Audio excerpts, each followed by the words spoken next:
श्रावण शिव महापुराण की कथा है। आपको कथा में कहा था कि श्रावण के महीने में मेरे देव आदिदेव महादेव की दुगनी भक्ति, मतलब एक लोटा जल नहीं, कितना, 2 लोटा जल शिव को समर्पित करते। जा रहे हैं सब, 2 लोटा जल बाबा को समर्पित करते।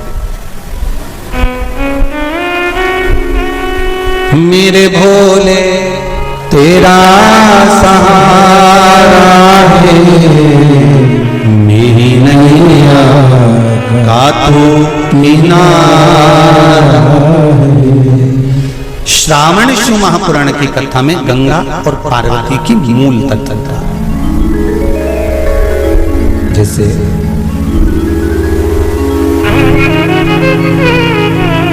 श्रावण का महीना आता है तो गंगा मैया और पार्वती मैया, ये दोनों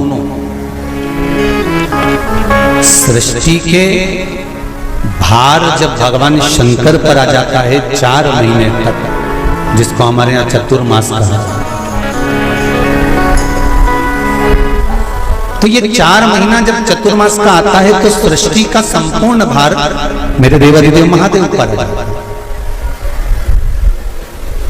और देवादिदेव महादेव पर जब सृष्टि का भार आता है तो केवल अकेले महादेव इस भार को नहीं उठाता, इस भार को उठाने के लिए गंगा और माता पार्वती भी उनके नजदीक में आकर खड़ी हो जाती।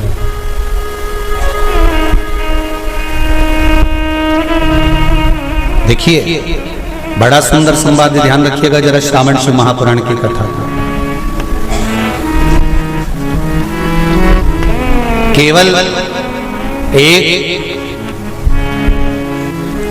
पुरुष का कार्य नहीं है परिवार का भार उठाने, केवल एक पुरुष का भार कर्तव्य नहीं कि परिवार का भार केवल पुरुष उठाए। शिव महापुराण की कथा कहती है कि धर्म पत्नी जो होती है, जिसको धर्म की ध्वजा कहा जाता है, धर्म पत्नी जो होती है ये पति के साथ मिलकर आधा भार अपने माथे पर लेकर चलती है, उसको धर्म पत्नी कहते हैं, जो भार तत्व को ग्रहण कर कर चलती है। केवल पति नहीं, केवल पति नहीं, धर्म पत्नी भी भार ग्रहण कर कर चलती है। शंभु शरणे पड़ी मांगो घड़ी रे घड़ी, दुख काटो दया करी दर्शन आपो, दया करी दर्शन आपो। संपूर्ण भार पुरुष अपने ऊपर नहीं लेते, आधा भार धर्मपत्नी भी ग्रहण करती है। वो भार कैसे कम होता है, जरा ध्यान देना कथा पर। पति दुकान पर जाकर, नौकरी पर जाकर, व्यापार करने पर जो कमा कर लाता है, उसका भार जो कमा कर लाया उसके माध्यम से धन से घर का थोड़ा भार कम हो जाता है। ये तो हुई कमाई से। अब शिव महापुराण की कथा कहती है कि पत्नी आधे भार को कैसे कम कर देते हैं,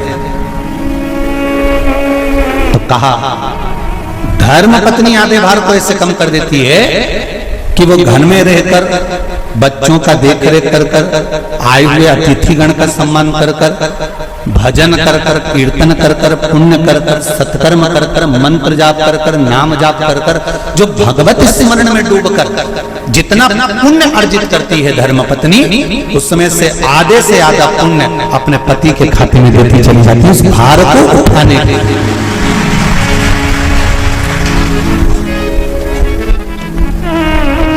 उस भार को उठाने में आधे से आधा भार धर्मपत्नी अपने व्रत, अनुष्ठान, मंत्र, साधना, तप, उपवास आदि के माध्यम से काटती है।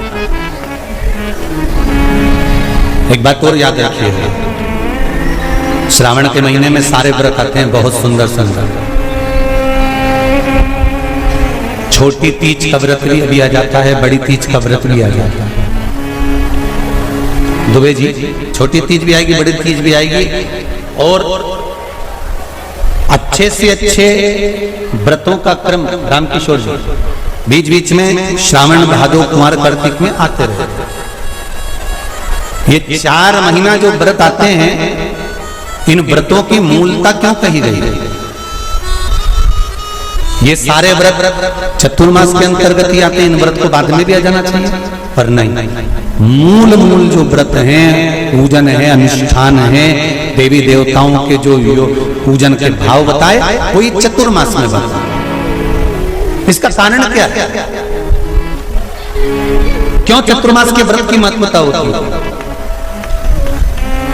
तो कहा इस चातुर्मास के अंतर्गत स्त्री नारी जो व्रत धारण करती है, हाथों में चूड़ा पहनना, पाँव में पायल पहनना, महावुर लगाना, मेहंदी लगाना, ये जितने छोटी तीज, बड़ी तीज और अन्य तीजों आएंगे, त्योहार आएंगे चतुर्मास में, माताएं हरतालिका तीज हुई, छोटी तीज, बड़ी तीज हुई, भादों के कोई व्रत हुए, अनुष्ठान हुए, छठ हुई, पूजन, जो भी माताएं पूजन करेंगी उसके अनुसार वो हाथों में, शरीर पर 16 श्रृंगार धारण करती हैं, बहुत सारे श्रृंगार धारण करती हैं, और श्रृंगार धारण करने के साथ साथ माताएं अखंड सौभाग्य की वस्तुएं भी इन 30 त्योहार प्रदान करती हैं।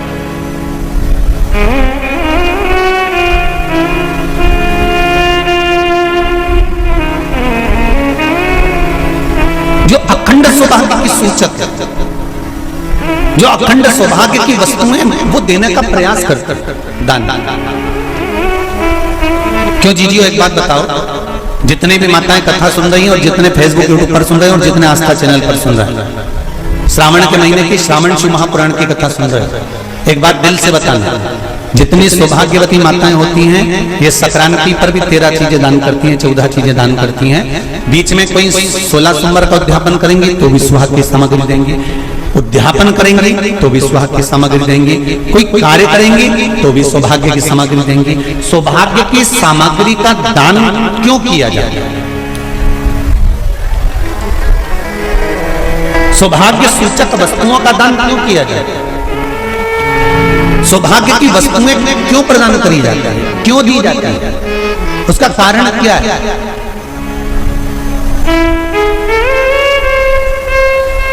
क्यों देते हैं महाराज?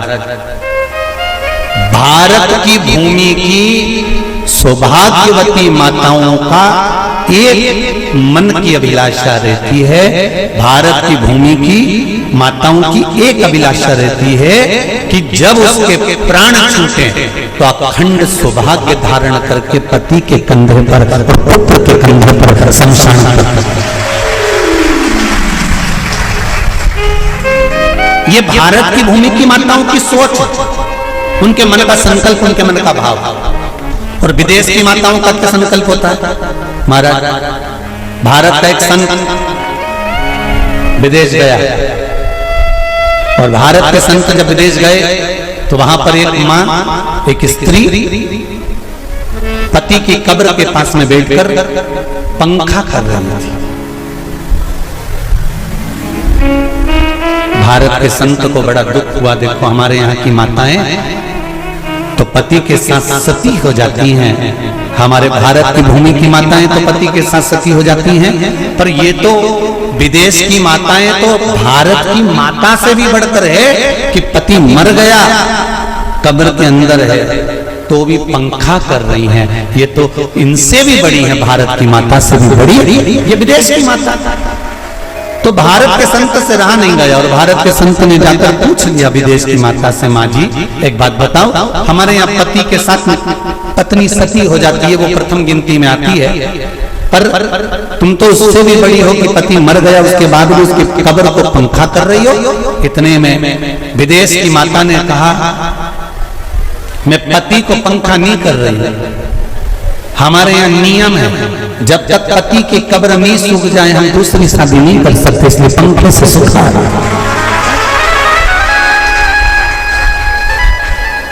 इसलिए पंखे से सुखा रही नहीं।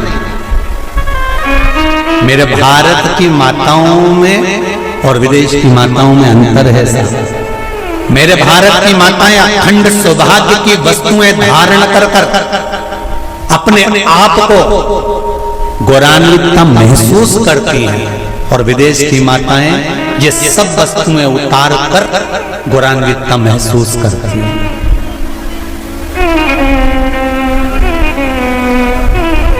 क्यों देते हैं चूड़ी का दान, क्यों देते हैं बिंदी का दान, क्यों देते हैं अखंड सौभाग्य का दान? किस महाराज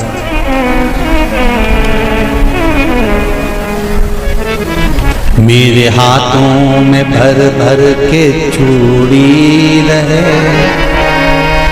मेरे हाथों में भर भर के चूड़ी, और मैया कोई काम नहीं, मेरे मस्तक पे चमकती चूनर रहे, मेरे मस्तक पे चमकती चूनर रहे, और मैया कोई काम नहीं,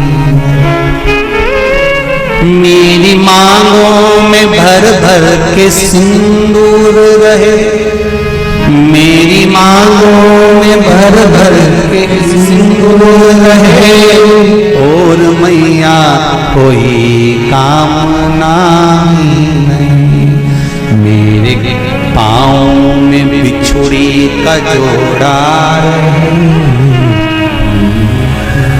एक बिछुड़ी नहीं, कितनी? 2, 3, 4, 5, एक एक पाँव में जोड़े से बिछुड़ी होना चाहिए, केवल एक नहीं, सिंगल नहीं। वो तो आजकल का फैशन हो गया महाराज, जो केवल एक बिछुड़ी धारण कर लो उसी में फैशन दिखे।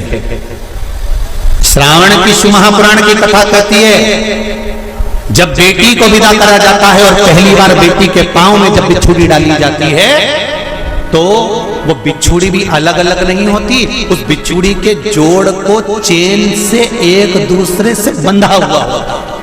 बोलो सही है कि गलत है? जितने आस्था चैनल पर कथा सुन रहे हैं, जितने फेसबुक पर सुन रहे हैं, यूट्यूब पर सुन रहे हैं, सुन लेना कि मेरे भारत की माताओं का जब पाणी ग्रहण संस्कार किसी बेटी का होता है, उसके पांव में जब पहली बार बिछुड़ा पिनाया जाता है, बिछुड़ी पिनाई जाती है, तो वो बिछुड़ी भी एक दूसरे से बंधी हुई होती है, चेन से बंधी हुई होती है।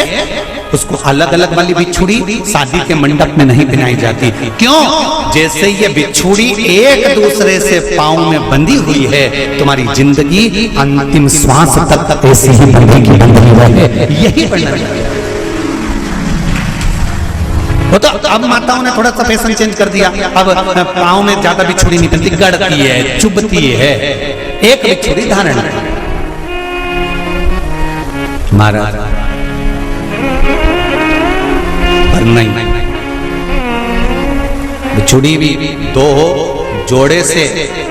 हमारी माताएं, भारत की भूमि की जो माताएं हैं, ये चूड़ी भी हाथ में पहनती है तो जोड़े से पहनती है। बोलो जैसा सही है कि गलत है? एक अकेली चूड़ी माताएं हाथ में धारण नहीं करती हैं।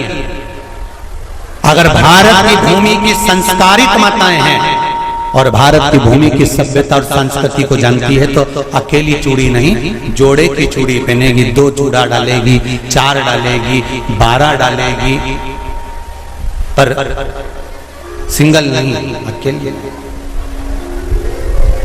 और सरल भाषा में समझ लो, हमारे यहां ठेले पर लेने जाओ तो जो केले अपन खाते हैं वो भी सिंगल नहीं देते, उसको भी जोड़े से दिया जाता है। 2 दूं की, 12 दूं की, आधी दर्जन दूं की, 1 दर्जन दूं। अब अंदाजा लगाइए, हमारे यहां देने का भी एक भाव है। श्रावण के महीने की शिव महापुराण की कथा, जिसका नाम है श्रावण शिव महापुराण की कथा, ये कहती है कि पार्वती जी ने और गंगा जी ने ये चतुर्मास में जितना सौभाग्य का दान दिया है, उनके बराबर दुनिया का कोई व्यक्ति इतना सौभाग्य का दान नहीं दे सकता, जो माता गंगा और पार्वती दोनों दान दे,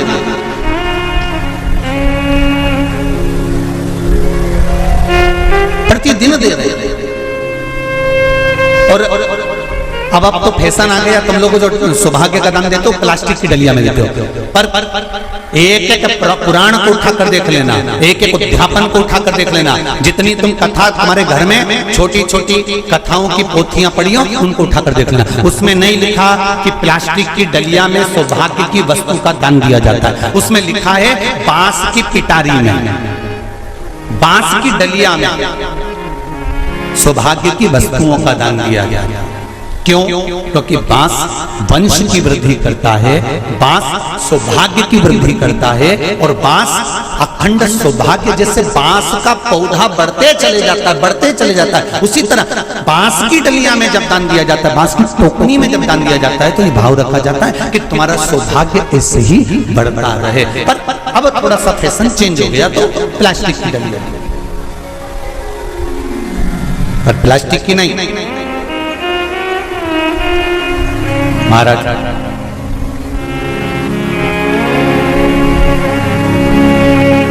शिव तत्व की ओर चल, शंभु शरणे पड़ी मांगू घड़ी रे घड़ी, दुख काटो दया करी तो गंगा मैया और पार्वती मैया चतुर्मास के अंतर्गत जो त्योहार पड़ता है, चतुर्मास के अंतर्गत जो व्रत पड़ते हैं, ये किसी दूसरे के नहीं है। तीज का व्रत माता पार्वती का, छठ का व्रत माता पार्वती का, चतुर्थी का व्रत माता पार्वती का, ये सारे व्रतों की शुरुआत गंगा और पार्वती ने अपने बल से। बोलो हर हर महादेव, ये अपने बल से बनाना, अपने बल से।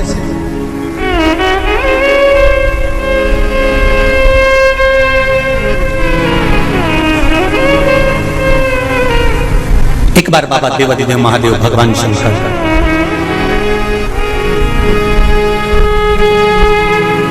भोलेनाथ नंदी को लेकर निकले,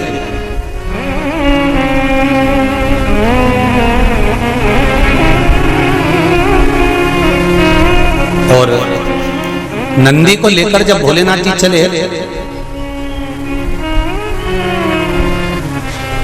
बीच मार्ग में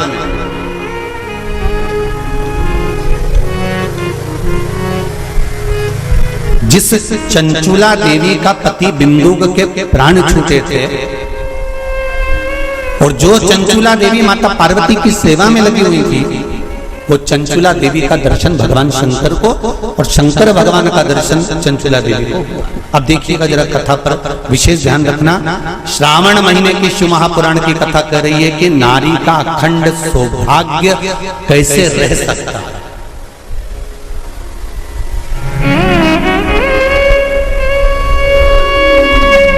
अपने घर के बच्चों को, अपने घर की बेटियों को, बेटों को, अपने घर की बहुओं को, अपने परिवार को कैसे एकजुट कर कर एक साधना में रखा जा सकता है, वो शिव महापुराण।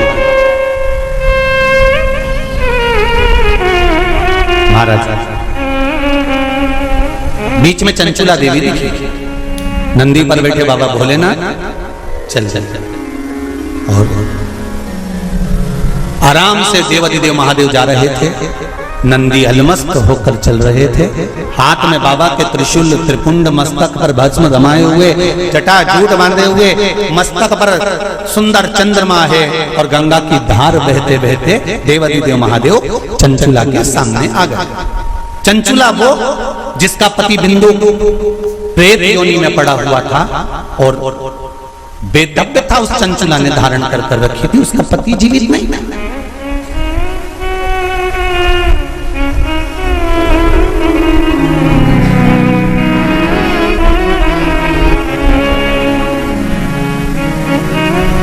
हाथ जोड़े चंचुला देवी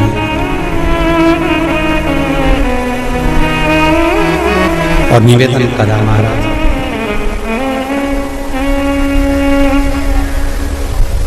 हे भोलेनाथ, हे त्रिकालदर्श,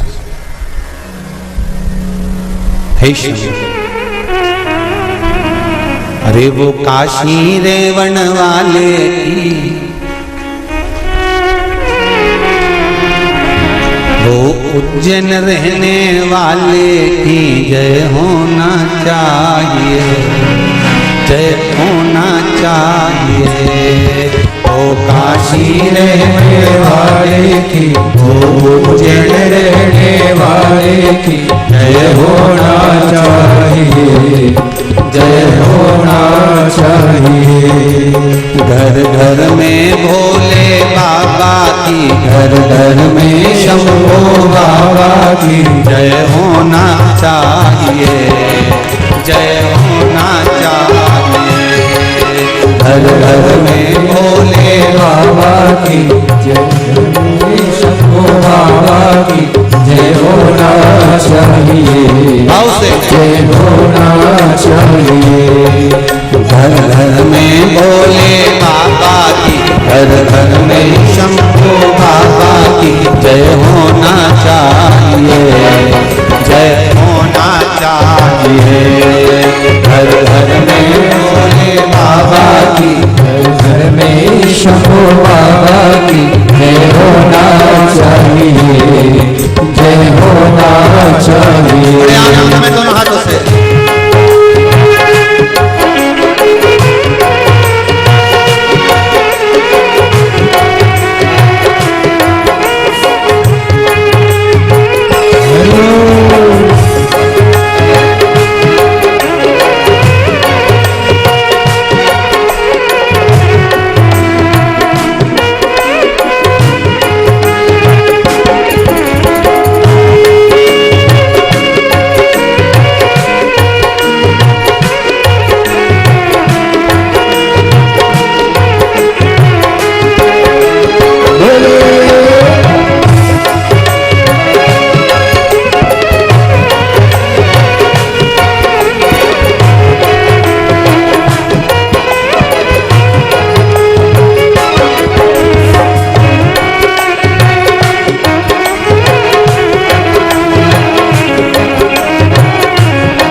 उद्धार किया, भस्मा को मार दिया, उद्धार किया, भस्मा को मार दिया, भक्तों का उद्धार किया, भस्मा को मार दिया, भक्तों का उद्धार किया। वो भस्मा मारण वाले की, वो भस्मा मारण वाले की, वो भस्मा मारण वाले की, वो भस्मा मारण वाले की जय होना चाहिए, जय होना चाहिए। वो भस्मा मारण वाले की जय होना चाहिए, जय होना चाहिए। घर घर में भोले बाबा की, घर घर में शंभो बाबा की जय होना चाहिए, जय होना चाहिए। घर घर में भोले बाबा की, घर घर में शंभो बाबा की जय होना चाहिए, जय होना चाहिए। शंभो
उद्धार किया, तारका को मार दिया, भक्तों का उद्धार किया। तारका को मार दिया, भक्तों का उद्धार किया, तारका को मार दिया, भक्तों का उद्धार किया। तारका मारन वाले की, वो तारका मारन वाले की, वो तारका मारन वाले की, वो तारका मारन वाले की जय होना चाहिए, जय होना चाहिए, जय होना चाहिए, जय होना चाहिए, जय होना चाहिए, जय होना चाहिए, जय होना चाहिए, जय होना चाहिए।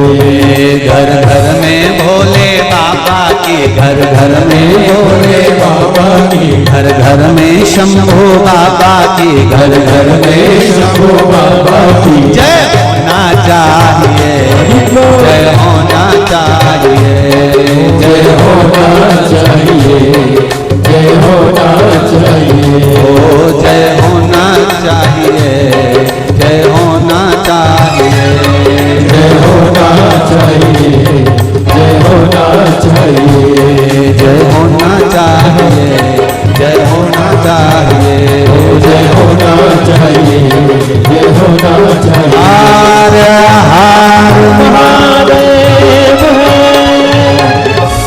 भगवान शिव का जय हो। महाराज उसकी कृपा बिना संसार में कोई कार्य नहीं। मूल मंत्र का स्मरण करेंगे। बाबा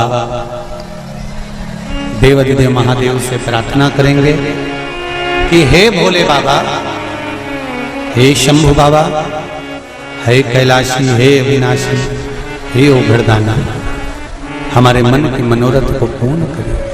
आ रही हूं और मैंने सुना है कि कथा सुनने वाले का 3 महीने में बाबा भंडार भर देता है, तो मेरा भी भरेगा। मैं जाऊं उसको श्रवण करने, मेरे शंकर को मुझे पाना है, मेरे शंकर को मुझे लेकर आना, मेरा शिव मेरे साथ होना चाहिए, मेरा ओघड़दानी मेरे साथ होना चाहिए। शंभो शरणे पड़ी मांगू दुख दया करी ने दर्शन, तेरी पूजा में जल ले आई, उसे मछली भी झूठा कराई।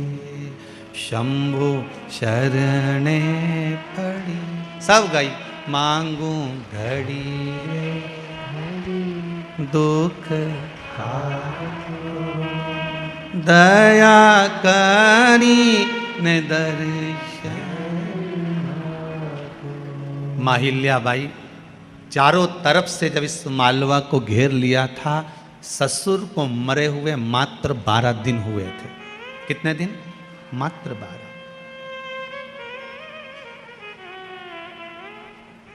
केवल 12 दिन। अब जरा विचार करिएगा, 12 दिन मात्र ससुर को मरे हुए हुए, और मस्तिष्क पर कितनी चिंता होगी पति के जाने के बाद जब ससुर चला गया होगा। घर में कोई पुरुष का भाव नहीं था। श्री तुकोजी राव जी को जब बिठाया गया था तो ये दत्तक पुत्र थे, गोदी आए हुए।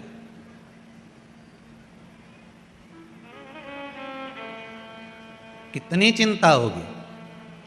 आप कहते हो गुरुजी हम बड़े दुखी हैं, हम बड़े तकलीफ में, पर भगवान से निवेदन करना कि आप बहुत सुखी हैं। दुनिया के कई लोग ऐसे हैं जो पलंग पर पड़े हुए हैं और मौत को मांग रहे हैं कि हमें मृत्यु आ जाए, और भगवान मौत भी नहीं दे रहा। दुनिया के कई लोग ऐसे हैं जो शरीर से ऐसे हो गए कि भगवान से कह रहे हैं अब उठा ले, अब बनता नहीं है, तो भी भगवान मृत्यु तक नहीं। कम से कम आप पर मेरे देवाधिदेव महादेव की कृपा है जो आप अपने पांव से चलकर शिव कथा तक आए हो। ये शंकर ही तो करुणा करा है।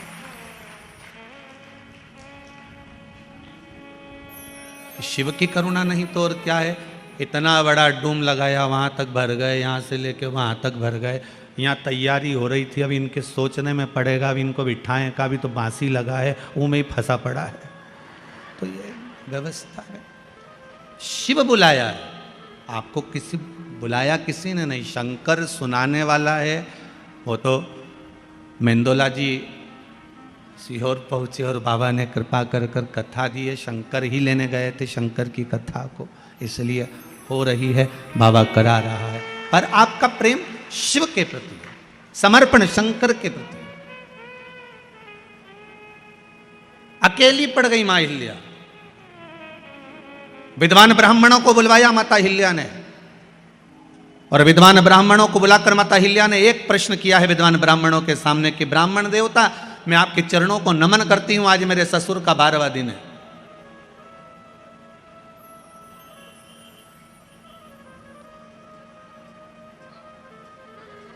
अब राजघराने को मुझे संभालना पड़ेगा, पर मैं जानती हूं कि मैं इस काबिल नहीं हूं। मैं जानती हूं मैं इस काबिल नहीं हूं। गुरुजन के सामने, ब्राह्मण जन के सामने, बड़े बुजुर्गों के सामने कभी मत कहना कि मैं बहुत कुछ जानता हूं।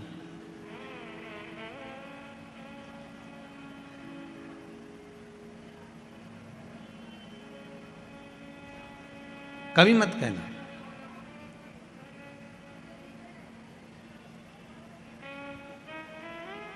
गुरुजन के सामने शून्य बनकर जाना कि मुझे कुछ नहीं आता। घर के बड़ों के सामने जाना तो शून्य बनकर जाना कि मुझे कुछ नहीं आता। जो ज्यादा समझदार बनकर जाता है ना, सबसे ज्यादा काम उसी को संभालना पड़ता है। घर में 2 तरह की बहू होती है, एक समझदार, एक पगली। आप उसमें से कौन सी हो हमको नहीं मालूम, पर कल कथा में हमने कहा था कि जितने भी बैठे हैं सब पागल ही हैं, तो पगली बहू हो गया। 2 तरह की बहू होती है घर में, एक समझदार, एक पगली। जो समझदार बहू होती है ना, घर में शादी आती है तो सारा काम वो संभालती है। मम्मी जी ने रोटी खाई कि नहीं खाई, मामा जी आया कि नहीं आया, काका जी ने भोजन करा कि नहीं करा, अभी तक फूफा जी तो आए ही नहीं। बेचारी काम में लगी रही, और उधर बैंड बाजा बजता रहा, लोग माता पूजने चले गए और ये घर में ताला कुची लगाती रह गई। बेचारी काम करते करते चाबी लेके दौड़ी, फिर याद आया कि पूजन में माता जी की चुनरी तो घर में ही रह गई, फिर भागी, फिर चुनरी लेके आई। ये समझदार थी ना, इसलिए बार बार इसको जाना पड़ रहा। समझदार थी ना, इसलिए बार बार काम करना पड़ रहा। और एक घर में बहू ऐसी होती है जिसमें अकल नहीं होती है। लोग कहते हैं हमारी छोटी बहू में तो बिल्कुल अकल नहीं, ये तो पगली है। जो पगली है वो माता पूजन में सज धज के खजूर वाली चोटी बना के नाचे कूदे, एंजॉय करे। सबसे ज्यादा एंजॉय वो ही करती है जो पगली होती है।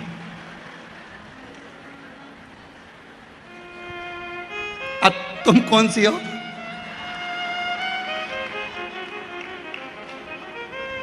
जो ज्यादा समझदार होता है उसको सारा काम करना पड़ता है, और जो पगली होती है सबसे पहले, जो समझदार बहू बेचारी काम में लगी रहे, मेहंदी लगाने तक की फुर्सत नहीं, और जो पगली वो सबसे पहले लगा दो। अच्छा वो मेहंदी वाली भी क्या यहीं तक लगा दूं जीजी?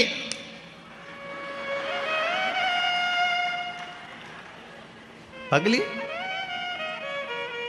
और पार्टी में भी सबसे पहले जाके पूरा स्टॉल निपटा दे, जितना स्टॉल लगा था नहीं सब। और इतने में 2 बहनों तो बात ही करे, बताओ जीजी देख तो तेरी छोटी बहू को तो देख कितनी खाने में लगी है। इतने में सास बोले मेरी बड़ी बहू बहुत समझदार बेचारी, दिन भर काम करी है, तो सही में पगली है, सब दूर खा रही। एक से नहीं पूछा कि तुम खाओगा, अब किससे पूछो, किससे पूछे?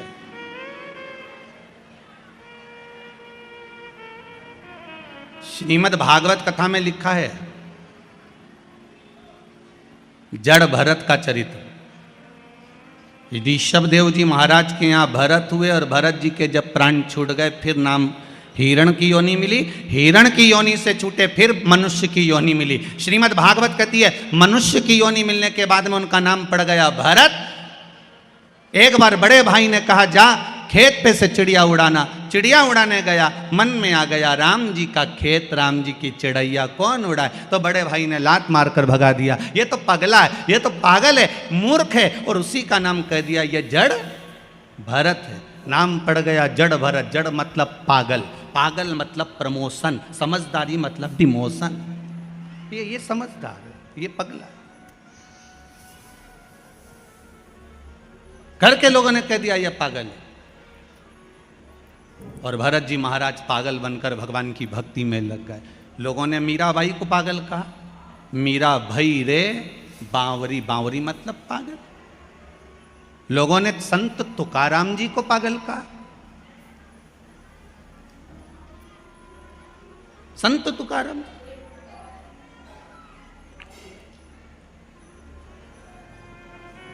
संत नामदेव जी को लोगों ने पागल कहा। रामकृष्ण परमहंस जी को लोगों ने पागल कहा। रामकृष्ण परमहंस जी तो प्रवचन देने बैठते थे और प्रवचन देते देते रामकृष्ण परमहंस जी प्रवचन देते देते देते देते देते याद आ जाती थी कि भजिया खाने जाना है, तो हजारों पब्लिक को छोड़कर घर में चले जाते और भजिया खा के आ जाते। स्वामी विवेकानंद जी ने पांव पड़कर कहा, गुरुदेव इतने लोग तुम्हें सुनने के लिए बैठे हैं, भजिया तो तुम बाद में भी खा सकते थे, ऐसी क्या जरूरत थी कि कथा छोड़कर तुम भजिया खाने गए। तो रामकृष्ण परमहंस जी ने कहा, स्वामी विवेकानंद जिस दिन मैं भजिया नहीं खाऊं उस दिन समझ लेना कि मैं निपट गया। तो रामकृष्ण परमहंस जी से स्वामी विवेकानंद ने कहा, आपकी भजिए में इतनी आसक्ति है, भजिया इतना पसंद है आपको? तो रामकृष्ण परमहंस जी ने कहा, भजिया पसंद नहीं है, प्रवचन करते करते करते करते मेरा मन मां जगत जननी जगदम्बा में समा जाता है। उस मन को लाने के लिए मुझे भजिया याद करना पड़ता है, इसलिए पृथ्वी पर जीवित बना रहता हूं। ये संत हैं, लोगों ने इनको पागल कर दिया। रामकृष्ण परमहंस जी को लोगों ने पागल कर दिया, संत तुकाराम जी को लोगों ने पागल कहा, नामदेव जी को लोगों ने पागल कहा। नामदेव जी के घर में लग गई आग, नामदेव जी ने दूसरा भी दरवाजा खोल दिया। अग्नि देवता से कहा, इसमें भी घुस जाओ, जा आग लगा दो, कुर्सी रखी इसमें भी जला दो। गांव के लोग तो पानी डाल रहे और नामदेव जी आग लगा रहे। गांव के लोगों ने कहा, नामदेव जी हमने तुम्हारे लिए एक गादी, 2 कम्बल, 1 तकिया बचा लिया, ठंड का समय है, रात को सोओगे कैसे? नामदेव जी ने कहा, कहाँ है? तो क्या ये रिया? गांव के लोगों से लेकर नामदेव जी ने कहा, लो अग्नि देवता तुम ही सो लो। और अग्नि देवता को दे दिया वो कम्बल गद्दा भी। गांव के लोगों ने कहा, ये तो पगला है, बताओ इसके लिए बचा के रखा था, इसने और आग लगा दिया। गांव के सरपंच ने कहा, आज रात्रि को नामदेव को कोई कम्बल मत देना, कोई गादी मत देना, इसको ठंड में कांपने दो, पड़े रहने दो इसको। नामदेव जी महाराज रात को आम के पेड़ के नीचे ठंड में कुकड़ के पड़े हुए थे। इतने में भगवान को लगा कि मेरे नामदेव ने अग्नि में भी मेरा दर्शन करा है, मेरे नामदेव ने अग्नि में भी मुझे देखा है। तो तुरंत मेरे नारायण रात्रि को आए, नामदेव को गादी तकिया लगाकर मखवल के गादी पर तकिए पे सुलाकर चले गए और पूरे सुंदर झोपड़े का निर्माण कर दिया, सुंदर भवन का निर्माण कर दिया, बहुत सुंदर भवन का निर्माण करा। रात्रि के बाद में सुबह सुबह गांव के लोगों ने विचार करा, जरा चल के देखते हैं कि नामदेव की हालत क्या है, जिंदा है कि मर गया। जाके देखा तो नामदेव तो मखवल के गादी तकिया पे सो रहा है। सुंदर झोपड़ी बनी, इतनी सुंदर कि किसी ने देखी नहीं थी, इतनी सुंदर बनी। सारे गांव के लोगों ने कहा, नामदेव जी तुम्हारी ये झोपड़ी किसने बनाई? नामदेव जी बोले, पता नहीं, परंतु हमारा कोई रिश्तेदार आया होगा। सारे गांव के लोग बोले, नामदेव जी हाथ जोड़ के निवेदन है, एक आध मकान ऐसा हमारा भी बनवा दो। नामदेव जी ने कहा, लगाओ आग, अपना अपना घर में आग तो लगा, अभी बन के तैयार। तुम आग लगाओगे मकान तैयार हो जाएगा, लगाओ तुम आग। पागल का, संतों को पागल का, भगवंतों को पागल का, भक्तों को पागल का। यहां तक शास्त्र कहता है जितने कथा बाचने वाले ये भी पगले, और जो कथा करवाने वाले वो भी पागल, और जो सुनने वाले वो भी पागल। सब पागलों की गिनती में हो। समझदार तो वो हैं जो कथा में नहीं आए, 8 बजे से दुकान पे जाए, 11 बजे तक कपा धर धर धर रखते जा, जोड़ आखिरी में सब यहीं छोड़। इतना बड़ा फोटो टेबल पे और प्लास्टिक के फूल की माला, और वो भी पंखे में हवा में डोले, इससे ज्यादा कुछ। और पूरा जीवन बस कमाने में गवा दिया, पर राम नाम, कृष्ण नाम, शिव नाम कभी नहीं गाया। वो समझदार। और हमें भगवान भोलेनाथ जी से कह देना, हमको समझदार मत बनाना, हमें समझदार मत बनाओ, हमें तो आपकी भक्ति में, आपके भजन में, आपके स्मरण में हमें पागल बना कर रखो। हमें नहीं बनना समझ। हम आपकी भक्ति में डूबे रहे।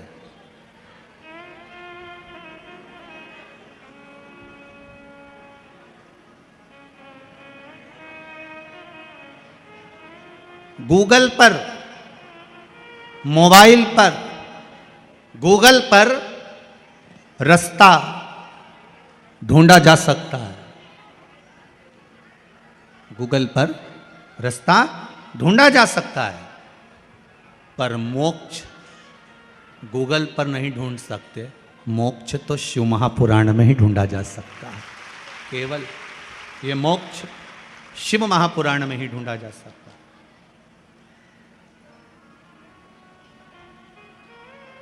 गूगल पर रास्ता ढूंढ सकते हो, पर मोक्ष नहीं। मोक्ष शिव महापुराण में ही ढूंढ सकते हो, मोक्ष शंकर की कथा में ही ढूंढ सकते हो।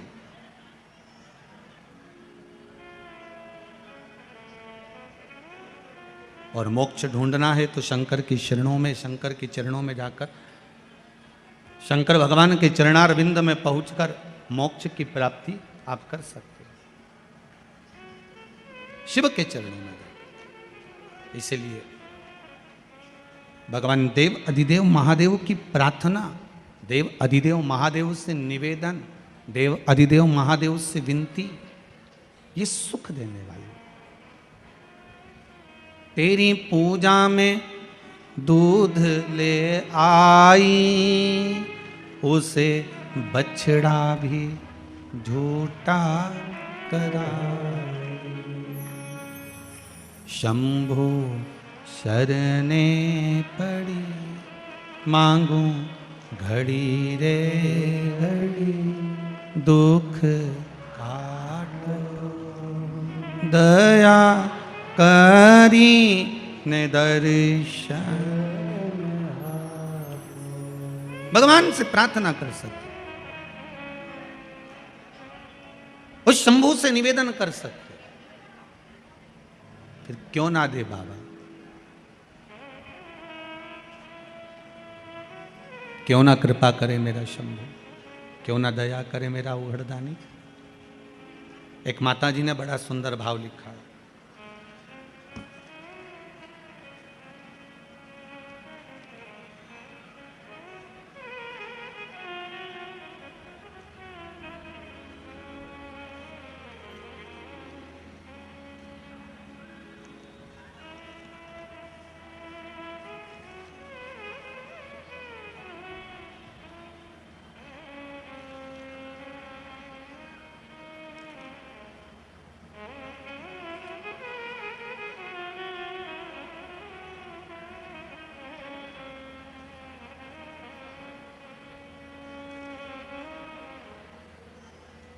गुरुदेव, मेरा भतीजा जिसने लिखा है, संगीता जी मौर्य हैं, ग्राम, आप ही हो, हाथ हिला दीजिए। आपने लिखा है, मेरा भतीजा हमेशा तोतला ही बोलता था, उसकी वाणी कभी नहीं सुधरी थी, पर 2 सोमवार जो उपाय बताया गया था, बेले का जो फल है, उस फल के गुर्दे को निकाल कर, वही वाला करा होगा ना, उसमें पानी भरकर शंकर भगवान को चढ़ाकर उस पानी को पीना प्रारंभ करना था। बाबा ने ऐसी कृपा करी है, आपने पत्र में लिखा है कि 2 सोमवार करने पर मेरे भतीजे की वाणी शुद्ध हो गई, तोतला बोलना बंद कर दिया। बहुत बहुत बधाई आपको। बैठिए, विराजिए, बैठिए। वाणी शुद्ध हो गई। देवाधिदेव महादेव की कृपा, एक माता जी ने बड़ा सुंदर भाव लिखा है महाराज जी पत्र के अंदर, देखिए। सुनीता जी मीणा, अकबरपुर, जिला देवास, नेमावर रोड से आई हैं। आप ही ने लिखा है, एक बार हाथ हिला दो जम के। हर हर महादेव। आपने लिखा है, मेरी पूरी जमीन पर मैंने कई बोर लगवा लिए, कुएं खुदवा लिए, उस जमीन पर कोई पानी नहीं था, पर बाबा की कृपा ऐसी रही, केवल कुंदकेश्वर महादेव का नाम लेकर और जो उपाय आपने बताया था इस व्यासपीठ से, वो कर कर बोर लगवाया, इतना पानी निकल गया कि मशीन भी अंदर जा नहीं पा रही थी। बाबा की कृपा। हर हर महादेव। विराजिए विराजिए, बैठिए, बाबा की कृपा बनी रहे। शिव कृपा, जितने पढ़े हैं यहाँ रखें, जो नहीं पढ़े हैं यहाँ रखें, दोनों पत्र यहीं मिलेंगे, बाद में उठाकर आप पढ़ लेंगे, ठीक है। देवाधिदेव महादेव, अब जितना भाव रखकर, विश्वास रखकर, श्रद्धा रखकर भगवान की भक्ति करोगे, ये विश्वास मानिए कि आपको डोलना नहीं पड़ेगा, कहीं जाकर बोलना नहीं पड़ेगा। आप उसके चरणों में जाकर बस निवेदन करो, एक बार उसके पास जाकर उससे बोलो। तेरी सेवा में फूल ले आई, उसे भवरा भी झूठा कराई। शंभो शरणे पड़ी, मांगू घड़ी रे घड़ी, दुख काटो। दया करी ने दर्शन आपो। हे बाबा, हम आपसे बार बार बस यही प्रार्थना करते हैं कि जीवन में दुख है, तकलीफ है, कष्ट है, उसको काट दिया जाए। और वो कटेगा कैसे? तो भगवान की केवल भक्ति से। कैसे कटेगा? भगवान की भक्ति से।